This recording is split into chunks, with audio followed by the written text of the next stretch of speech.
Well, hi, everyone. This is the Brad Free Report for Friday, September 14th. We are 7 weeks away from the Breeders' Cup, and the action is picking up. 10 Breeders' Cup Challenge races this weekend. Winning, you're in.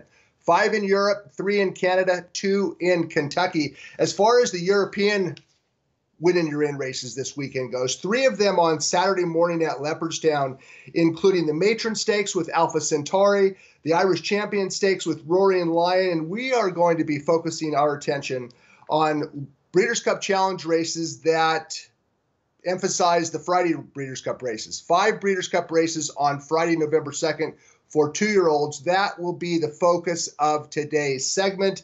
As far as the Breeders' Cup Challenge race on Saturday at Leopardstown, it's the Juvenile Stakes at Leopardstown. 2-year-olds, I don't know who's going to win this race, and I will be monitoring it, however, because whoever does win the race gets an all fees paid berth into the Breeders' Cup Juvenile. Okay, we're going to keep it close to home for now and talk about Churchill Downs. Churchill Downs is the scene, pardon my butterfingers as I throw papers everywhere on a Friday morning. Churchill Downs on Saturday, a pair of graded stakes races for 2-year-olds, including race number 10. It's the Grade 3 Iroquois Stakes, and a field of 12 will go 1 mile and 1/16. The morning line favorite is number 4, Tight 10. The last 4 Iroquois winners all went to the Breeders' Cup, an 8th place finish, a pair of 5ths, and 2 years ago, not this time, he threw it down with Classic Empire in the Breeders' Cup. Classic Empire ended up in front of Not This Time. I guess the point I'm trying to make is this. Whoever wins the Iroquois can go to the Breeders' Cup, and if they follow in the footsteps of Not This Time, could become a major player in the Breeders' Cup. The field of 12. Let's take a look at the field of 12.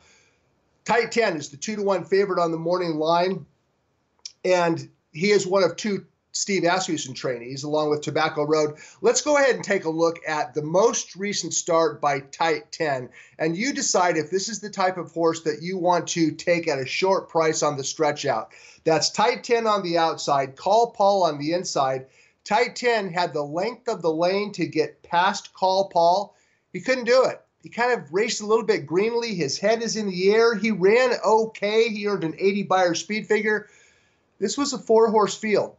And Tight 10, he was second across the wire, but he only had 2 horses behind him. Not the type of horse that I'd want to take at a short price. And I recognize he is the fastest horse in the race on numbers, and he certainly has a license to improve in career start number 3.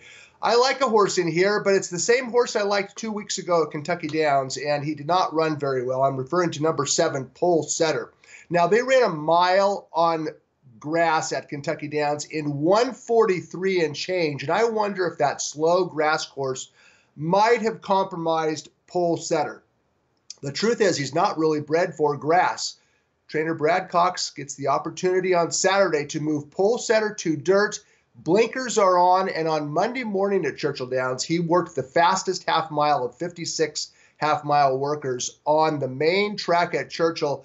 I'm looking for Pole Setter to maybe rebound. I typically don't like to come back on horses that I bet on previously who ran poorly, and Pole Setter did run poorly. He ran below expectations.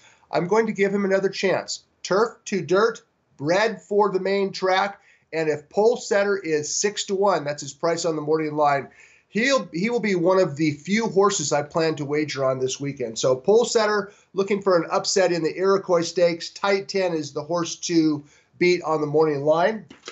Those are Colts and Geldings. As far as fillies go, well, the Pocahontas is race number 11, and this race is a little bit more black and white. A field of 12, 2-year-old fillies going 1 mile and 1/16, and the morning line favorite down on the inside, her name is Serengeti Empress, and the question is, how good is this filly? The Pocahontas is a winning you're in for the Breeders' Cup Juvenile fillies, and if Serengeti Empress runs as well Saturday at Churchill Downs as she ran last time out at Ellis Park, I don't see her getting beat, and I see her being a major player November 2nd. This is Serengeti Empress in the Ellis Park Debutante, career start number 3. She opened up into the lane under jockey Corey Lannery, and she was gone by more than 13 lengths. She's a daughter of alternation. Trainer Tom Amos has focused on getting her relaxed in an effort to carry her speed 2 turns. She's the fastest horse in the race. She's down on the inside, likely to control the tempo. I don't see Serengeti Empress getting beat. Now, we got burned last week taking a horse at a short price. Actually, Edwards Going Left was too short on which to wager. That was in the E.B. Johnston Stakes. Trying something new. Taking a short price on a horse trying something new, often a recipe for a parimutuel disaster. In the case of Serengeti Empress, I'm not going to bet on her. She's 5-2 on the morning line. I can see her going 6-5, 7-5. I don't see her getting beat, but I'm not interested in risking any money on her going long for the first time. I think she's very good. I think she will win the race. Okay, we're going to go from Kentucky to Canada. And before we go up to talk about the Natoma Stakes and the Summer Stakes, let's take a look at a race, the chart of recent Breeders' Cup winners who prepped at Woodbine. And it's a pretty impressive list over the last 12 years. Dreaming of Anna, she defeated boys in the Summer Stakes in 2006, and then she would come back and win the juvenile fillies. Pluck, 2010 summer winner, he won the juvenile turf. How about the more fillies? More Than Real, she finished second in the Natoma. She won the juvenile fillies turf. Stephanie's Kitten, third in the Natoma. She won the juvenile fillies turf. And Catch a Glimpse, 2 years ago, she won the Natoma. She won the juvenile fillies turf. A few other Summer Stakes winners that ran well in the Breeders' Cup. In 2009, Bridgetown and Untamed Domain. In 2017, they both came back to finish second in the juvenile turf. And 2016, Summer Stakes winner Good Samaritan would come back to finish third in the juvenile turf. The point I'm making is this.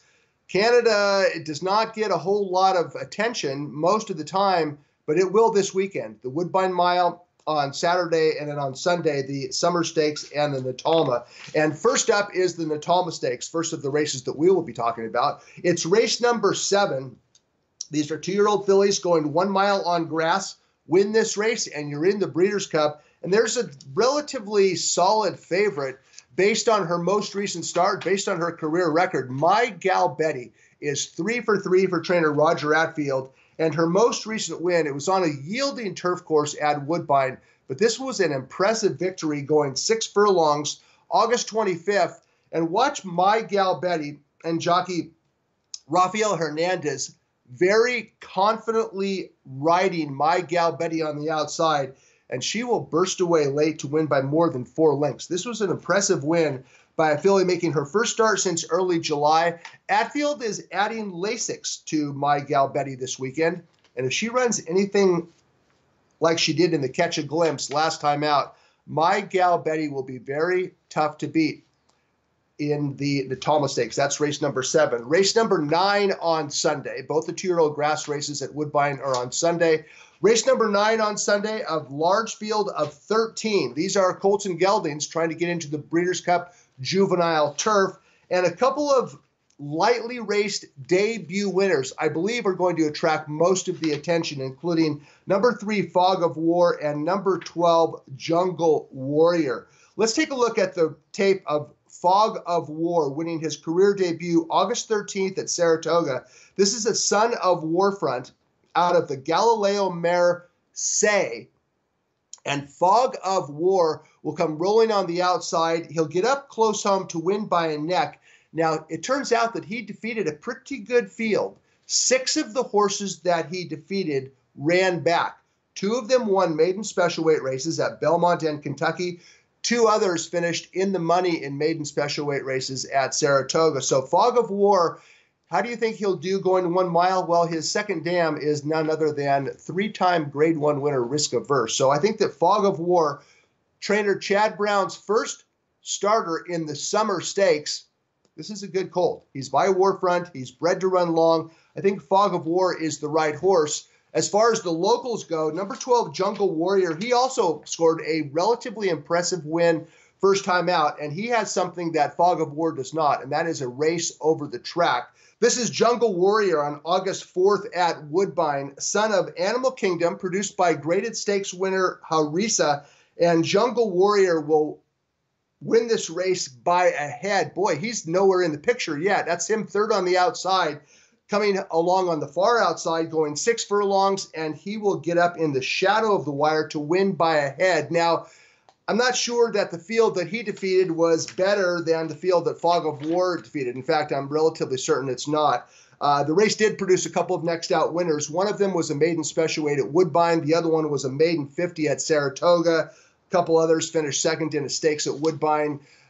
The point is this, although Jungle Warrior ran well and should improve at this longer 1 mile distance, I don't know that he defeated a field that was as good as the field that Fog of War defeated. I'm not going to bet the Summer Stakes. I think that those two horses are the horses to beat. I also believe that they're going to attract a whole lot of wagering attention. Okay, just to keep it close home, and there is a $100,000 stakes race on Saturday at Los Alamitos. It's the $100,000 Barretts Debutante, and in the 29-year history of the Barretts Debutante, this might be the worst wagering race that I have ever seen. 29 years of Barretts Debutante history, and we only have 5 runners in this field. It's a good field. At least there are 3 promising fillies in here. From a betting perspective, I'm going to have to take a pass. The favorite is number 2, Square Peggy, based on a gate-to-wire win last time out, a highly rated gate-to-wire win. She faces a formidable pace rival in number 1, Kim K. And on the far outside, number 5, Naughty Tiger. She does not have the same flashy speed figure as Square Peggy does, but Naughty Tiger should get a great trip behind the 2 front runners. Blinkers are off. She trained well with blinkers off for trainer Ed Freeman. And Naughty Tiger will try to come and catch the 2 speed horses, Square Peggy and Kim K. With only 5 runners, there's no value in this race at all. It'll be an interesting race to see if Square Peggy can carry her speed, to see if Kim K will improve second time out, and to see if Naughty Tiger can wear them both down. Okay, as far as wagering goes this weekend, there's only one horse that I'm interested in wagering on, and that is Pole Setter at 6-1 in the Iroquois. It's Breeders' Cup Challenge weekend in Europe, Canada, and Kentucky. I'm Brad Free, and I'll talk to you soon.